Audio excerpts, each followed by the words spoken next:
La notion d'order block est l'une des notions les plus importantes du Smart Money Concept. Une bougie haussière ne signifie pas qu'il s'agit d'un order block baissier. Et une bougie baissière ne signifie pas qu'il s'agit automatiquement d'un order block haussier. Alors, qu'est-ce qu'un order block? Alors, nous avons une approche simple et mécanique que nous utilisons pour identifier l'order block ayant la plus grande probabilité de tenir. Je vais vous donner le guide exact que nous utilisons pour identifier un order block valide. Passons maintenant sur le graphique pour voir concrètement à quoi ressemble un order block. Sur ce graphique, nous avons ces deux bougies baissières. Et aussi, vous devez savoir qu'un order block n'a pas besoin d'être constitué que d'une seule bougie. Il peut s'agir d'une seule bougie, mais s'il y a plusieurs bougies baissières consécutives ou plusieurs bougies haussières consécutives, alors il s'agit d'un grand order block.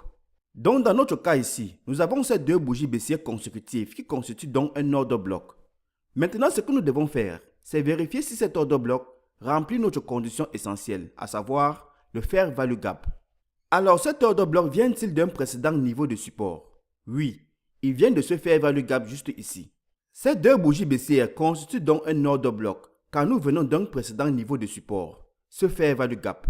Maintenant, nous avons besoin d'un fair value gap qui illustre le déséquilibre créé par l'entrée des grands acteurs sur le marché. Alors nous avons notre swing low ici et nous avons notre fair value gap juste ici.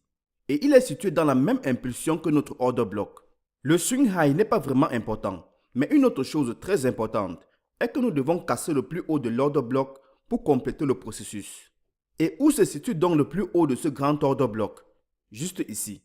Et une fois que le prix casse ce niveau et clôture au-dessus, nous avons un order block valide à partir duquel nous pouvons trader lorsque le prix reviendra à l'intérieur. Voilà donc les caractéristiques basiques d'un order block, mais il est essentiel pour vous de les maîtriser. Car ce qui fera de vous un trader pro, c'est votre capacité à maîtriser les notions basiques et à les mettre en pratique de manière consistante. Donc lorsque le prix revient à l'intérieur de votre order block, vous passez sur les time frames inférieurs pour commencer à chercher votre pattern d'entrée pour suivre le mouvement haussier.